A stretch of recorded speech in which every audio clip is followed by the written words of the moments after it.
Eh, oh, attends, tu croyais quoi là? Tu croyais qu'on allait s'arrêter là? Hier, ok, j'ai eu ma crevaison. Mais maintenant, je vais la faire, ma sortie longue. On va réparer le pneu, on va préparer le matos, on va prendre des kits de réparation, en veux-tu, en voilà. Je m'attaque à la réparation du pneu et après, on est parti. Hop là! Youpla! Bon, on voit que je le fais pas souvent, putain. C'est bueno.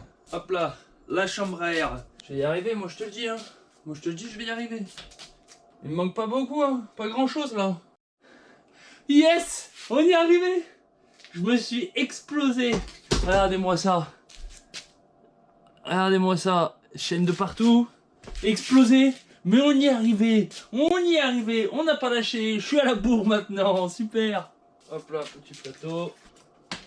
Bon allez, c'est parti. Je prépare le vélo. Oh putain, c'est quoi cette hernie? Oh non. Oh putain, le pneu il est mort. Oh la sale déchirure que le pneu il a à l'avant.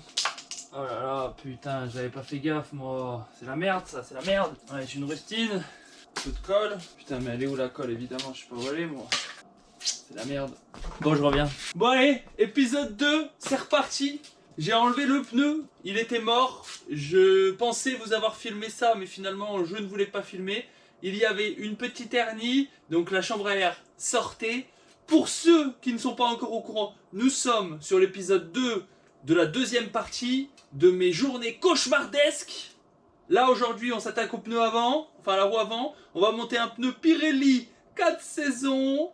Je suis en train de chercher le sens de rotation parce qu'il est super mal fait.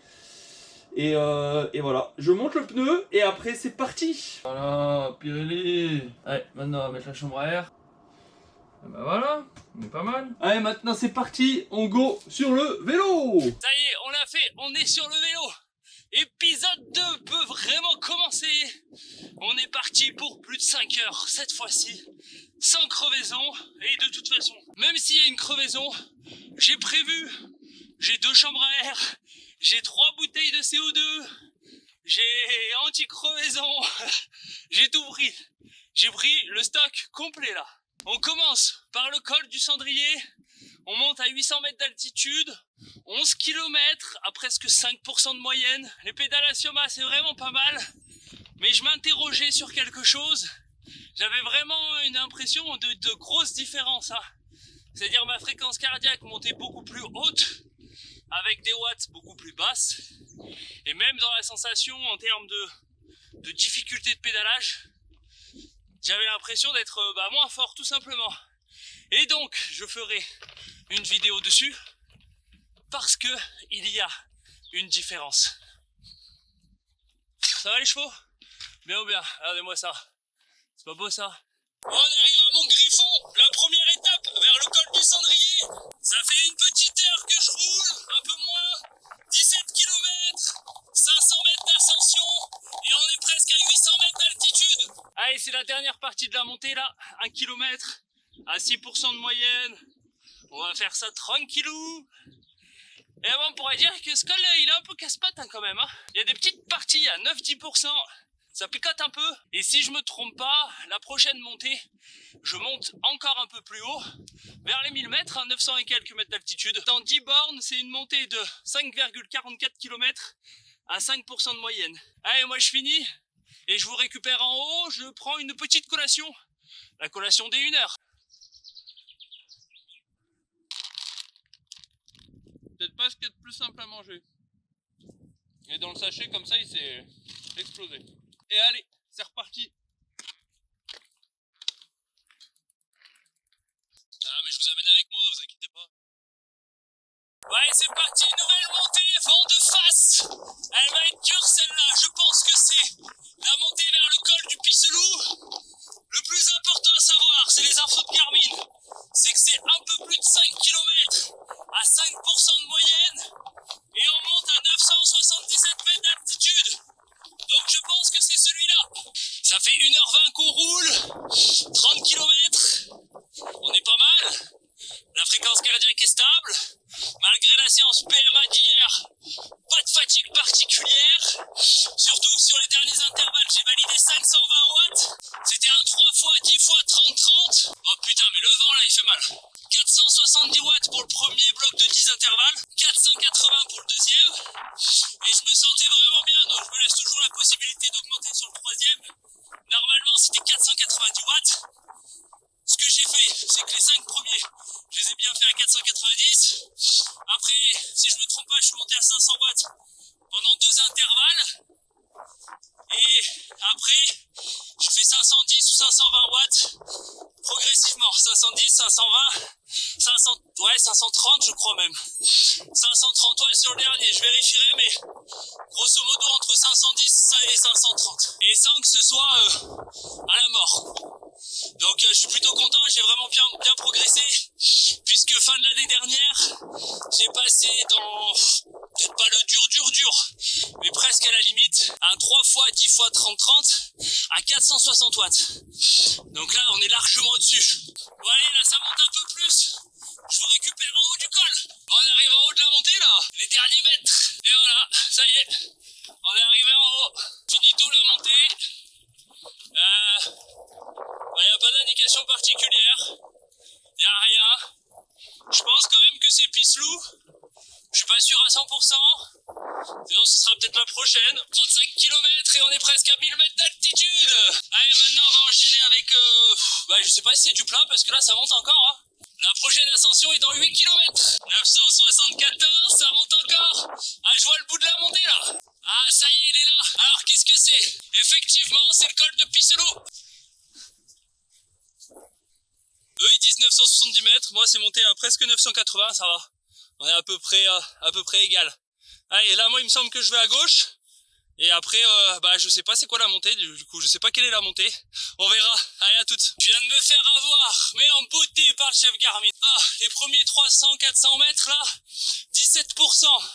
Des pentes à 17% et je pense 14-15% de moyenne, parce que des fois ça redescendait à 13. Donc un bon 14-15% de moyenne sur, bien 400 mètres. Putain, je me suis fait avoir. C'est chaud. 17% à 82. Alors dire qu'avant j'étais à plus de 90. Ce genre de montée ça piquait, hein, parce que des fois j'en avais. Et putain, j'avançais pas et en plus j'étais moins fort. Par contre je sais pas du tout c'est quel col là. Parce que je me souviens pas avoir vu ça sur le plan. Il reste encore 109 mètres d'ascension. Et on est déjà à 971 mètres d'altitude, donc on va presque monter à 1100 là. Bon, par contre j'aime pas ça. Après ça redevient tout rouge. Là c'est orange à 8%. Et après ça redevient tout rouge. À mon avis ça doit être de nouveau des gros pourcentages. Du coup je vous récupère juste après.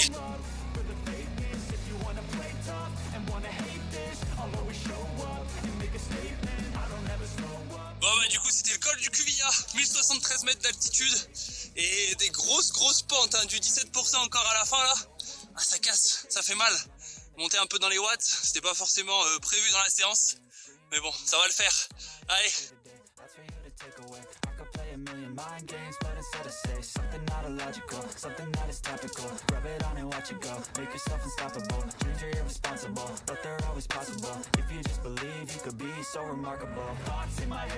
Allez, c'est parti pour le col de la Rochette, 6 km à 7% de moyenne.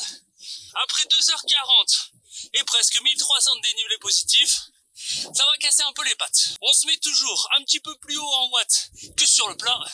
Évidemment, on continue comme ça. Je sens quand même que le col précédent, avec les petites parties à 17%, ont pas mal entamé mes cuisses. Un petit peu de fatigue. Presque 60 km, 2h40. On a fait la moitié du temps. La route est un petit peu plus de qualité que sur l'autre col. Parce que l'autre col, la montée c'était un peu chaotique. Mais alors la descente, c'est du n'importe quoi. Croyez-moi que je suis pas allé vite. Hein. J'ai pas accéléré, j'ai pas fait le fou. Hein. Il y avait des trous de partout, des masses de gravier. La route était abîmée. Donc on va pas prendre de risques fous, hein, c'est un entraînement. On pourrait dire, alors on va pas trop s'avancer non plus parce que la sortie n'est pas finie, mais je pense que ce deuxième épisode est plus sympathique que le premier, en tout cas pour moi. Parce que pour l'instant, j'ai pas eu de crevaison. Bon allez, moi je continue mon petit col Et je vous récupère un peu plus tard dans la sortie. On verra à quel moment, je sais pas, peut-être pas à la fin de celui-là, je vais pas m'arrêter. Peut-être à la fin du prochain. Il me semble qu'il est dans quand même pas mal de temps. Une bonne heure et demie. Ça fera 4 heures de séance, on fera un point. Ouais, je pense que ça peut être pas mal. Allez, on se retrouve à ce moment-là.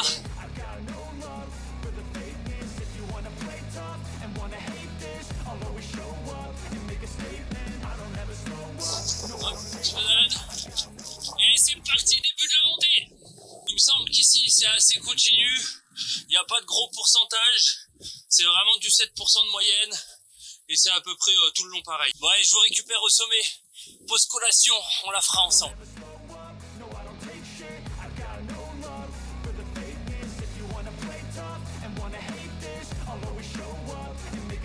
Bon ça y est, je viens de terminer là je ne sais combien de montée. Là ça fait 4h10, presque 90 bornes. On est à presque 900 mètres d'altitude.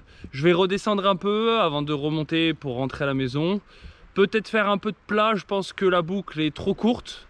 J'aurai pas mes 5h15, 5h30. Oh quoique, on sera pas loin. On va voir. Donc peut-être que je ferai un petit détour sur le plat à un moment. Mais sinon ça va, je sens que les jambes commencent à tirer un peu. Rien d'alarmant évidemment. On va manger une petite dernière collation. Voilà, elle apparaît. Le gâteau, la dernière part.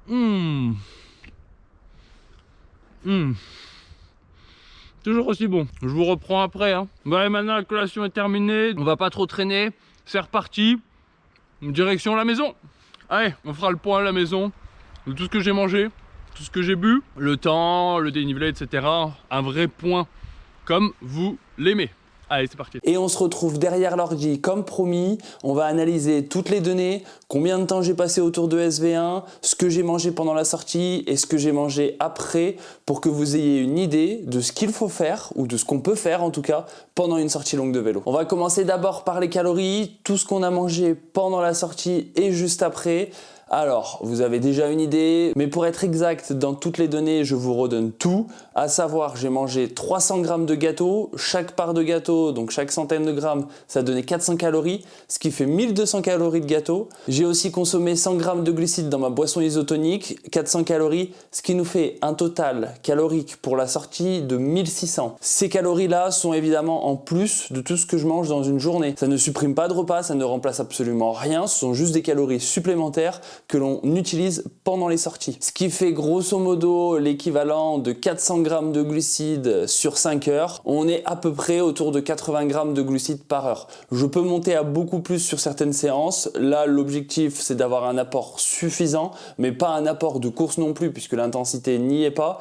Donc pour moi, un rapport de 80-90 grammes de glucides par heure, c'est ce qu'il me faut, sachant que je suis capable de manger beaucoup plus lors d'efforts intenses et de tourner autour de 120-130 grammes de glucides par heure. Ensuite, une fois la séance terminée, ce que j'ai fait, c'est que je me suis fait une petite collation un peu plus riche que d'habitude. Je me suis fait 2 tartines avec œufs et gruyère. Il y avait donc 2 tranches de pain de mie, 3 œufs et 50 grammes de gruyère, ce qui nous rajoute à peu près 600 calories. Le total calorique entre pendant la sortie et juste après s'élève donc à 2000. C'est 2000 calories, c'est ce que j'ai mangé juste pour ma sortie longue à vélo. Alors je vous laisse imaginer si les sorties étaient un peu plus longues, à savoir 7h, 8h, 9h, la quantité qu'il faudrait ingérer, sachant que, je vous le dis tout de suite, j'ai mangé moins de calories que ce que j'ai dépensé dans toute la journée. Maintenant on passe au côté data, au côté watts, à savoir ce que je visais sur la séance. C'est donc une sortie longue avec du travail autour de SV1. Je n'avais pas d'intervalle précis à respecter, par exemple du 15-20 minutes entrecoupé de 5 à 10 minutes autour de SV1. Ce que je faisais, c'est qu'à chaque bosse, je me mettais un peu plus haut en watts, donc en haut de la zone 2, et c'était tout, sans réfléchir particulièrement au temps de maintien, au temps de récup entre chaque intervalle. Et sur un total de 5h24 de sortie, j'ai passé un tout petit peu plus de 2h10 autour de SV1. La sortie a fait 114 km avec 2500 mètres de D+. J'ai eu une puissance moyenne de 181 watts sur la totalité de la sortie et j'ai fait du 21 km/h de moyenne. Et peut-être la chose la plus importante, premièrement, je n'ai pas crevé, deuxièmement, on n'a pas eu de pluie, donc c'était une sortie aux petits oignons qui était parfaite. L'objectif a été validé. On augmente progressivement la durée des sorties longues. Vous allez voir, bientôt, ça va être très long. Et on se retrouve très vite sur une prochaine vidéo.